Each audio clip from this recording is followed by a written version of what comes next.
नमो बुद्धाय, धन गुरुदेव, जय गुरुदेव। आज सिडनी में हूँ और यहाँ से मैं निकल रहा हूँ थाईलैंड बैंकॉक के लिए, जहाँ पर 30वीं वर्ल्ड फेलोशिप ऑफ बुद्धिस्ट की कॉन्फ्रेंस है और वहाँ पर भारत के बौद्धों की समस्या, भारत के बौद्धों का विषय रखने के लिए वर्ल्ड फेलोशिप ऑफ बुद्धिस्ट की कॉन्फ्रेंस के लिए निकल रहा हूँ।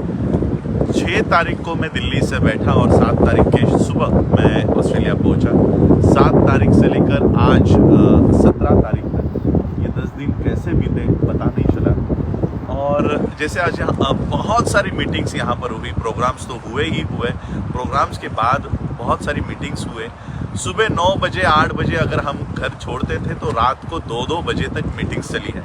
तो मैं ऑस्ट्रेलिया के सभी साथियों को धन्यवाद देने के लिए ये वीडियो बना रहा हूँ। और सभी साथी जो मेलबॉर्न से थे, एडिलेड से थे, सिडनी से थे, सभी लोग जिन्होंने मुझे यहाँ पर कंफर्टेबल किया, मुझे सुनने आए, सबका मैं धन्यवाद करना चाहता हूँ। खास करके सिद्धार्थ केन जी से, जो उन्हें पता है कि मेरा शेड्यूल कितना व्यस्त रहता है, लेकिन बहुत उन्होंने मेरे पीछे रिक्वेस्ट ये लगा कर उन्होंने ये 10 दिन मुझसे लिए।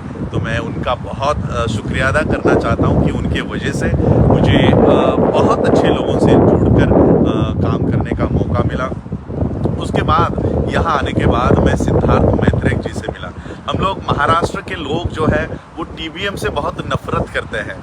हमें ऐसा लगता है कि ये जो टीबीएम के लोग हैं ये अगेंस्ट बाबा साहब है, या अगेंस्ट हमारे मूवमेंट के है, लेकिन बहुत अच्छा यहाँ पर कोऑर्डिनेशन हमारा टीबीएम के लोगों से हुआ। और सिद्धार्थ मैत्रेय जी ने जो वर्ल्ड लेवल पर इन लोगों से हमारा कोऑर्डिनेशन करके दिया है कि इसका बहुत बड़ा फ़ायदा हमें इंडिया में जाकर होगा और हम कोऑर्डिनेशन में काम करेंगे। त्रिरत्न बौद्ध महासंघ हो या बुद्धिस्ट सोसाइटी ऑफ इंडिया, भारतीय बौद्ध महासभा हो, या कोई भी बुद्धिस्ट ऑर्गेनाइजेशन हो, गुरु रविदास जी की ऑर्गेनाइजेशन हो, हम सभी लोगों को कोऑर्डिनेशन में काम करने की बहुत ज़रूरत है। और एक दूसरे का सहायता करके हम बाबा साहब का बुद्धिस्ट मिशन बहुत बड़े पैमाने पर आगे बढ़ाएंगे। फिर हम मिले प्रकाश पुनेकर जी से, जिन्होंने अंबेडकर इंटरनेशनल मिशन और ख़ास करके महाराष्ट्र से जो लोग गए हैं उन्हें संगठित रखा है। मिलिंद टिपले जी है, अमित अडाले जी को मैं पिछली बार भी मिला था, उनके परिवार से मिला था, उनके घर पर गया था। तो अमित जी है, पूजा ताई जो हमारे थाने के, हमारी मंगला बिरारे की रिलेटिव है, हमारे थाने डिस्ट्रिक्ट की जो कार्यकारिणी है और सबसे स्ट्रॉन्ग कार्यकारिणी है, जो लोग हमारे बैंक के लिए काम कर रहे हैं, उनके परिवार से हैं पूजा जी। और बहुत ऐसा कहोगे कि बहुत बातूनी हमारी वीना सोमैया मैडम है, उनसे मिला। और इतनी अच्छी, गुजरात के लोग हैं ये, गुजरात के जो लोग, इन लोगों से हम मिले, बहुत अच्छी बातें वहाँ पर रही। गुलशन जी, आपको बहुत मिस करूँगा। गुलशन जी है, राकेश जी है, राकेश जी की पूरी फैमिली, गुलशन जी की फैमिली, गुलशन जी का बेटा नवंबर में इंडिया आ ही रहा है, तो हम उसको बॉम्बे में फेलिसिट करेंगे। तो गुलशन जी, राकेश जी, सोनू जी जो कैमरा पकड़े हुए हैं वो सोनू जी ही है, जिनके साथ हम लोग यहाँ सिडनी का आखिरी दिन यहाँ पर बिताने के लिए आए हैं, सोनू मेहमी जी। और फिर एडिलेड, फिर मैं ये सारे मेलबॉर्न के साथी है। फिर हम गए एडिलेड में, गया एडिलेड। हमारी आप लोग जानते होंगे वाड़ी में हमारा प्रोग्राम हुआ था जो लाइव हुआ था, और वहाँ से भी हमने बौद्ध धम्म दीक्षा का कार्यक्रम किया था। और हमारी सबसे स्ट्रॉन्ग वहाँ पर जो जिन्होंने स्पीच दिया था वो थी हमारी पुष्पा ताई। और मैंने वहाँ पे स्पीच में भी कहा था कि शायद इन मैडम को देखकर ही पुष्पा में वो डायलॉग आया होगा कि पुष्पा समझ के फायर समझे हो क्या, फ्लावर समझे हो क्या, फ्लावर नहीं फायर है। तो मुझे ऐसा लगता है कि इन पुष्पा ताई को ही उस डायरेक्टर ने, स्टोरी राइटर ने कभी कभी देखा होगा और इस पुष्पा को उन्होंने फायर के माध्यम से प्रेजेंट किया होगा। वो पुष्पा ताई जी को पता चला कि मैं ऑस्ट्रेलिया में हूँ और वो लगातार मुझे व्हाट्सएप पे संपर्क कर रही थी। और फिर उन्होंने कहा कि वो भी ऑस्ट्रेलिया में है और वो एडिलेड में है, समय निकाल कर आप एडिलेड आ जाओ। मैं मेलबॉर्न के और सिडनी के साथियों का बहुत आभार व्यक्त करता हूँ कि उन्होंने अपने कार्यक्रम पीछे रखे कि नहीं सर ये नए लोग हैं, नए लोग जुड़ रहे हैं, आप वहाँ पर जाइए। और फिर मैं एडिलेड गया, सिडनी के लोगों ने अपना प्रोग्राम पोस्टपोन करके उसको चेंज करके उन्होंने मुझे एडिलेड भेजा। ये सारे स्टेट्स हैं, जैसे हम लोग अगर बेंगलोर में है तो मुझे अगर दिल्ली आना है तो 4 घंटे की 2 घंटे की फ्लाइट करना है, फिर दिल्ली से अगर फिर मुझे महाराष्ट्र जाना है, तो इतने दूर दूर ये लोग हैं। लेकिन इतना दूर होने के बावजूद इन्होंने बहुत अच्छा कोऑर्डिनेट किया। अमित उतांगे जी है, वैभव लभाने जी है, ये 2 या 3 फैमिलीज वहाँ रह रही है और कम से कम 15 स्टूडेंट है। एक स्टूडेंट जो सिडनी से मूव आउट करके अब एडिलेड में है, क्या नाम है उसका, हिमाचल का लड़का है, वो भी मुझे वहाँ पर मिला और उसने मुझे पूछा कि आपने मुझे पहचाना कि नहीं। मैंने कहा आपको लास्ट टाइम मैं सिडनी में मिला था। तो वो भी वहाँ पर है। तो 15 से 20 स्टूडेंट्स वहाँ पर है, सिर्फ स्टूडेंट, नो फैमिलीज। तो वो लोग हैं। तो वहाँ से फिर मैं फिर सिडनी आया और सिडनी में विनोद जी मेरे यहाँ पर पीछे खड़े हैं, बोला यहाँ पर लाइव में नहीं आ रहे हैं। ये फैमिली इतनी मिशनरी है, विनोद जी, सीमा मैडम, उनकी बेटी सना, सानिया, ये पूरा फैमिली मिशनरी फैमिली है। और उनके पिताजी, सीमा मैडम के पिताजी श्यामलाल बैतलवी जी, वो मुझसे बहुत पहले से जुड़े हुए हैं। व्हाट्सएप पे हम लोग जुड़े रहते हैं, बातें करते रहते हैं। तो श्यामलाल जी और उनकी पूरी फैमिली ने हमें बहुत सहायता की, बहुत अच्छे पैमाने पर यहाँ पर उन्होंने रखा। और उनके बाद जीवन महमी जी, ये जो पंजाब से आए हैं, सिंगर है। कल का प्रोग्राम इतना सक्सेसफुल और इतना बढ़िया रहा कि इंडिया में भी हम लोग ऐसे प्रोग्राम एक्सपेक्ट नहीं करते हैं। और इतना अच्छा उन्होंने समा बांधा उनके गाने बाबा साहब के ऊपर। और एक ऐसा सिंगर जो मुझे तो लगता है बड़े बड़े सिंगर्स को पीछे छोड़ सकता है। जीवन महमी जी, जगजीत सिंह हो, आपके बाकी के लोग, इनको भी पीछे छोड़ दे, ऐसे हमारे पास सिंगर है लेकिन प्लेटफॉर्म नहीं है। तो प्लेटफॉर्म सिडनी में मिला और बहुत अच्छा उन्होंने बाबा साहब के ऊपर गाने गाए। जीवन महमी जी है।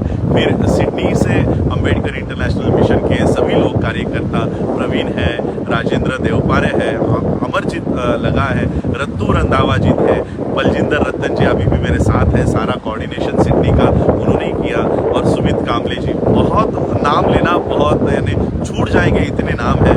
मैं फिर से एक बार वीना सोमैया मैडम, सिद्धार्थ कैन और उनका परिवार, कार्तिक झाला और उनका परिवार, अमित अढाले और परिवार, मिलिंद टिपले और उनका पूरा परिवार, विवेक मेश्राम और उनका पूरा परिवार, प्रकाश पुनेकर और उनका पूरा परिवार, उनका बेटा, अभी मेरे ख्याल से उनके एग्जाम्स शुरू हो जाएंगे, पूरी जोर शोर से तैयारी करके पढ़ाई करना, निखिल फुले और उनका परिवार, सिद्धार्थ मैत्रेक जी और उनका परिवार। इनके माध्यम से एक बहुत बड़ा ऑर्गेनाइजेशन से मैं जुड़ा हूँ और भारत में बौद्ध मिशन, बुद्धिस्ट मिशन, बाबा साहब के विजन पे मिशन, इसके ऊपर बहुत बड़ा हम लोगों को फ़ायदा होगा।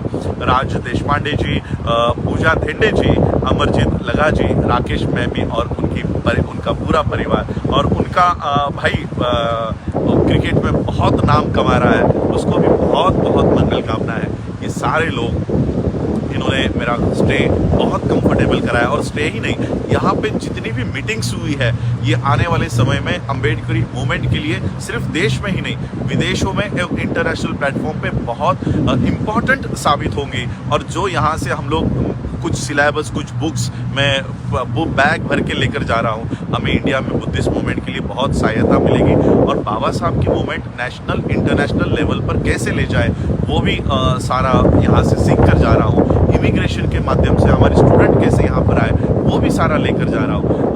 तो ये सब आज मैं थैंक्स गिविंग के लिए ये वीडियो बना रहा हूँ, कोई प्रबोधन के लिए वीडियो नहीं बना रहा हूँ, कोई मैसेज देने के लिए नहीं। ये वीडियो सिर्फ थैंक्स करने के लिए, क्योंकि मैं इंडिविजुअली सबको फ़ोन करके थैंक्स नहीं कर सकता, क्योंकि मेरे पास नेटवर्क नहीं है, मेरे पास वाईफाई नहीं है। तो इसलिए ये वीडियो कॉमन कि सभी लोगों का धन्यवाद। अगर कोई छूट गया हो तो वो मेरी दिमाग की लिमिटेड कैपेसिटी होगी, उससे वो छूट गया है, लेकिन मेरे दिल में ये यादें हमेशा के लिए रहेंगी। और एक बात भारत के लोगों को कहना चाहता हूँ, मैं आज यहाँ पर सिडनी में हूँ, मुझे सी ऑफ करने के लिए कहा कि चलो आपको घुमाते हैं, रोज़ आपकी मीटिंग चल रही है, मिशन की बातें चल रही है, थोड़ा सा दिमाग रिलैक्स होना चाहिए, इसलिए यहाँ पर अच्छी लोकेशन पर मुझे लेकर आए। इसे ओपेरा हाउस कहते हैं। पीछे मेरे जो देख रहे हैं आप ओपेरा हाउस है, ये सारी बड़ी बड़ी इमारतें हैं। एक बात मैं आपको बताना चाहता हूँ, मैं पूरे ऑस्ट्रेलिया में घूम रहा था, किसी को भी पूछो चाहे वो इंडियन यहाँ पर 20 साल से रह रहा है या कोई भी हो, वो हमेशा मुझे यहाँ पर ऑस्ट्रेलियन दिखाई दिए। यानी यहाँ पर किसी को भी आप लोग पूछो कि हु आर यू, तो कहेंगे आई एम ऑस्ट्रेलियन। इसी तरह से अगर मैं यूएस में जाता हूँ, यूएस में हमारे भी जो लोग 10 साल से 15 साल से वहाँ रह रहे हैं वो अमेरिकन है, वो अपने आप को अमेरिकन कहते हैं। कनाडा में जाते हैं तो वहाँ पर हमें कैनेडियन दिखाई देते हैं। किसी भी कंट्री में जाओ, आप जापान में जाओ वहाँ जापानीज मिलेंगे, चाइना में जाओ चाइनीज मिलेंगे। तो इसी तरह से पूरे वर्ल्ड के जो लोग हैं ये उस देश के लिए काम कर रहे हैं। बाबा साहब ने बौद्ध राष्ट्र की बात कही, गुरु रविदास जी ने बेगमपुरा की बात कही। ये बेगमपुरा क्या है, ये बौद्ध राष्ट्र क्या है, ये आपको भारत के बाहर आकर देखने मिलेगा। ये देश ऑस्ट्रेलिया भले ही हो, लेकिन गुरु रविदास जी ने जो सपना देखा था बेगमपुरा का, बाबा साहब ने जो सपना देखा था बौद्ध राष्ट्र का, एक्चुअली ये यहाँ पर आपको देखने मिलेगा। यहाँ पर कोई आपको चमार नहीं मिलेगा, महार नहीं मिलेगा, वाल्मीकि नहीं मिलेगा, किसी जाति के लोग आपको यहाँ दिखाई नहीं देंगे। यहाँ दिखाई देंगे तो वो सिर्फ ऑस्ट्रेलियंस दिखाई देंगे, कैनेडियन मिलेगा, जापानीज मिलेगा, इस तरह के अपने देश को समर्थन करने वाले लोग मिलेंगे। लेकिन यही हम भारत में जाते हैं तो हमें जाति में बटे हुए लोग दिखते हैं, धर्मों में बटे हुए लोग दिखते हैं, और इसलिए हमारा देश आगे नहीं बढ़ पा रहा। इसलिए बाबा साहब ने कहा कि धर्म तो हमारी व्यक्तिगत फेथ होता है, वो हमारे लिए है, और इसलिए हमें पहले हिंदू, मुसलमान, क्रिश्चियन, बौद्ध, हमें पहले ये नहीं होना है, हमें पहले इंडियन होना है, भारतीय होना है। और हमारा जो देश खाई में जा रहा है, डूब रहा है, उसे हमको बढ़ाने के लिए, आगे लाने के लिए हम लोगों को काम करना है। वो देश बेगमपुरा बनाना है, वो देश बौद्ध राष्ट्र बनाना है। लोगों को लगता है बौद्ध राष्ट्र बनाना यानी सभी लोगों को बौद्ध धर्म की दीक्षा देनी है। बौद्ध राष्ट्र भारत के संविधान के पहले पन्ने पर है। बौद्ध राष्ट्र गुरु रविदास जी के बेगमपुरा में है। बौद्ध राष्ट्र ऐसा देश है जहाँ सभी लोगों के साथ जस्टिस हो, सभी लोगों को न्याय मिले, सभी लोगों में भाईचारा हो, सभी लोगों को अपने अपने धर्म का प्रोफेस करने की आज़ादी हो, लिबर्टी हो। यही है बौद्ध राष्ट्र। Justice, equality, fraternity and liberty, ये जिस भी देश में हो वो बौद्ध राष्ट्र हो जाएगा, वो बेगमपुरा हो जाएगा। और यही जस्टिस, इक्वलिटी, लिबर्टी और फ्रैटर्निटी मुझे ऑस्ट्रेलिया में देखने मिलती है, कनाडा में देखने मिलती है, यूएस में देखने मिलती है, यूके में देखने मिलती है। तो सही मायने में बाबा साहब का विजन, गुरु रविदास जी का विजन यहाँ पर देखने मिलता है। हम लोगों के आंखों से ये विजन चला गया है, और इसलिए हम जाति में लगे हुए हैं, धर्मों में लगे हुए हैं। अगर कोई बौद्ध अपना रीति रिवाज अपनाता है तो ब्राह्मणों को इसमें तकलीफ क्यों होती है?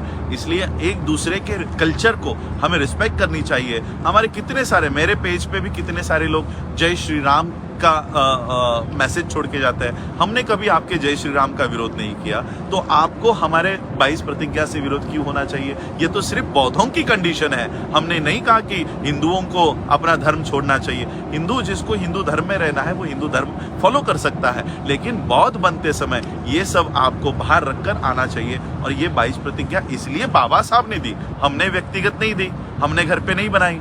तो इसलिए बौद्ध होने के लिए जो कंडीशंस है वो ये कंडीशन है। अगर आपको बौद्ध नहीं होना है, अगर आपको 22 प्रतिज्ञा नहीं लेनी है, हमने कभी किसी को फोर्स नहीं करते।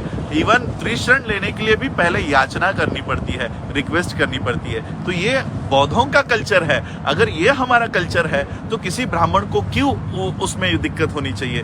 तो ये हमारा धर्म है, हमारा धम्म है, उसे हमें फॉलो करने दो। इस्लाम के लोगों में अगर वहाँ पर सुनता होती है तो क्यों आप लोगों को दुख नहीं होता? अगर क्रिश्चियन लोगों में बैप्टिज्म होता है क्यों आप लोगों को दुख नहीं होता?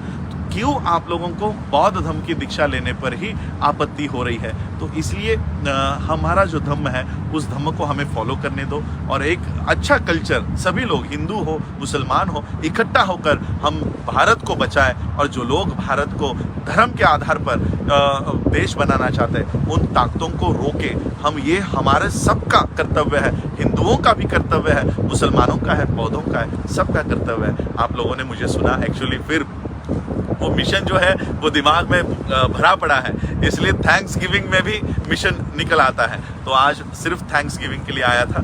तो थैंक्स, मैं सभी लोगों का आभार व्यक्त करता हूँ। सोनू महमी जी का आभार व्यक्त करता हूँ क्योंकि पर्दे के पीछे रहकर वो मुझे दिखा रहे हैं। इसी तरह से कई लोग पर्दे के पीछे हैं जो मुझे दिखा रहे हैं, मुझे रिप्रेजेंट कर रहे हैं कि हम ये काम वक्त नहीं दे सकते, हम पूरा डेडिकेशन नहीं दे सकते। अगर पूरी लाइफ आप मिशन के लिए हो तो हम पर्दे के पीछे रहने को तैयार है। ऐसे सभी मेरे पर्दे के पीछे रहने वाले साथियों को मैं तहे दिल से शुक्रिया अदा करता हूं। और कहीं पर भी मैं आप लोगों की बात करना अगर छोड़ दिया, चूक गया, तो आप मेरा कान पकड़ के मुझे पूछ सकते हो कि हम पर्दे के पीछे रहकर आपको बढ़ा रहे थे, आप क्यों अलग मार्ग पर जा रहे हो। तो ये सारे पर्दे के पीछे रहने वाले लोग आज मुझे सपोर्ट कर रहे हैं, मैं उनका भी तहे दिल से शुक्रिया अदा करता हूँ। आप लोगों ने मुझे सुना, उसके लिए बहुत बहुत आभार, धन्यवाद। जय भीम, जय भारत, जय बुद्ध। देखिए, यहाँ प्रदेश में भी हम भारत की ही जय कह रहे हैं। हम यहाँ पर कोई भी हो, ये जय भारत बोलता ही है। कहीं पर भी जाए, भारत हमारे दिल में ही रहता है और इसलिए भारत की जय कहीं से भी हो, हम भारत की जय करने की ही कोशिश करते हैं। यही आज मैं कहना चाहूँगा। जय भीम। अगर आप चाहते हैं गरीब हर वंचित इंसान की आवाज आप तक पहुंचे तो हमारे चैनल को सब्सक्राइब करें और बेल आइकन का बटन दबाना ना भूलें। देखते रहिए बहुजन हलचल न्यूज।